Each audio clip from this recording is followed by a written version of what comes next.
Hey there, this is Josh Oakes, and in this video, I'm going to show you how to track what people are searching for on your website using a really neat tool and technique in Google Analytics.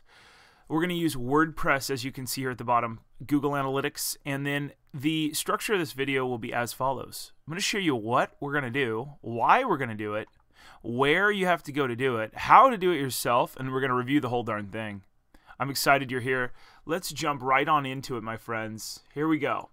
So I'm going to take you over to my friend MondoFresco.com. Mondo is a radio personality, and he has a pretty successful blog. We're going to look at him as a good example. Now, Josh, why would you want to track people searching on your website? Well, that's a really good question. Here's why. Right now, we can track where people click on Mondo's site. So we can see that, okay, they're clicking here and they want to go in and they want to watch stuff and then we want to see everything that's happening. Great. But what if our customers could tell us what they're searching for in a very specific manner? Well, they're basically doing that by clicking this search box over here that says search mondofresco.com. Let's say they type in the word Drake and they're searching for everything by Drake.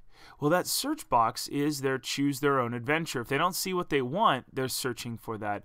Now, what we want to do is take this and track it. I'm going to show you a little cool trick here very fast. Now, if you take a look really closely up here, and I'm going to move the screen down just so you can see what happened here. What happens is as you search for something really quick, you'll notice it says mondofresco.com, and then there's this stuff after it. I'm going to show you how to decipher that. Now, let's jump over to what I love to use, which is Google Analytics. And your normal Google Analytics screen is going to look like this. When you land on it, account list, you're going to have 1 account or 100 accounts. Now, what's really important to do is to use this search box up here, Mondo Fresco. I start typing it in, and I can click on Mondo, and I can land on his home screen and see what's going on. Great. Now, Josh, how do I set this up? I want to dive right on into it. Great. I'm going to show you how. So I've shown you what, I've shown you why. Wouldn't it be neat if we could track everything that people are searching? Because then it teaches us more about our visitors and more of the content that they're looking for. Here's how we're going to do that. You're going to go to the website that you want, which is mondofresco.com. In my Google Analytics, you're going to click on admin up here. Now, this is really hard to find for me. Sometimes I forget, and I'm making this video so that you can avoid the annoyance. Click on admin. Then rather than going through these tabs, you have to be an administrator. If you can't see a lot of these tabs, then you're not an admin. Somebody needs to make you the admin. You're going to click on mondofresco.com, which is a little deceiving. Then what you're going to do is go over to profile settings. Then you squeeze down here into this area and you see site search settings. Normally it's set to do not or don't track site search. So what happens is normally we're over here on standard reporting. Let's discard our changes. And normally on content, when you click on content, you can click on site search over here. Wouldn't it be nice if you could see how many people, not only how many people are searching on a daily basis, but what they're searching for? You can see usage. Now this usage is for everyone visitors without site search. People that don't use the site. Right now it's 100% of them never use it because we don't have it turned on. And you could see that, oh, 3% of them, once we turn it on, you can see which percentage use it and don't use it. And then you can see search terms. This is where it's really powerful. You will begin to see trends on mondofresco.com. What are people putting in that box? People are basically telling you without telling you what's going on. Then you can see which pages over here are most popular. Let's go back up to admin for Mondo Fresco. Let's click on mondofresco.com. Go over to profile settings. Let's go down to site search. Normally it's do not track. I'm going to click on do track. Now, normally this isn't in there. Query parameter. Josh, what do I put in the query parameter? Great question. Let me show you how to calculate that. We're going to go over to mondofresco.com. Once again, we're going to search for something like Drake. And when you've searched for Drake, do you see what it I like to go to the front page of the site just to make it super easy, then search. Do you see how it puts the question mark, then an S and an equal sign and the word Drake?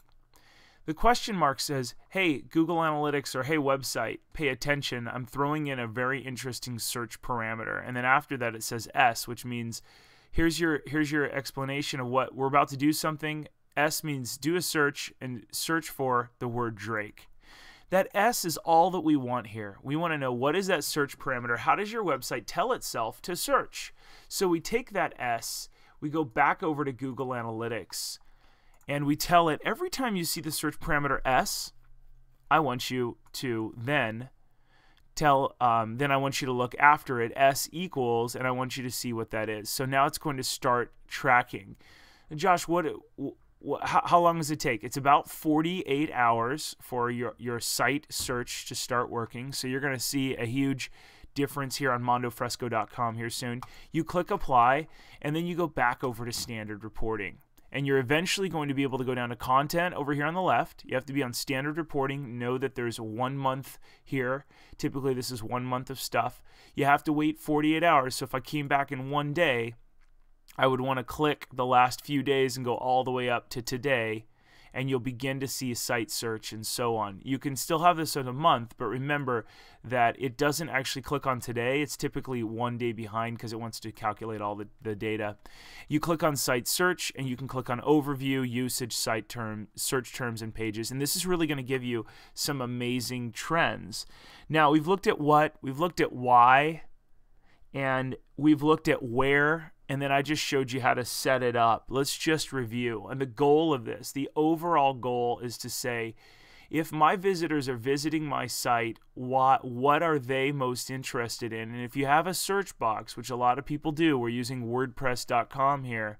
If you have a search box, you should consider activating that search box, if you're going to have it, to find out what people are most interested in. And you should start writing or considering giving them more of what they're looking for, because apparently if they use that search box, typically it means they're not finding it in the menu items up here, and they're not finding it in the data or all of the content that you're posting. Okay, so I'm really glad that you watched this. How to activate your search terms. I'm Josh Oakes at mondofresco.com. If you have any more Google Analytics questions, feel free to reach out to us. We'd love to teach you more. Thanks so much for watching the video. I'm Josh Oakes. I'll talk to you soon. Take care.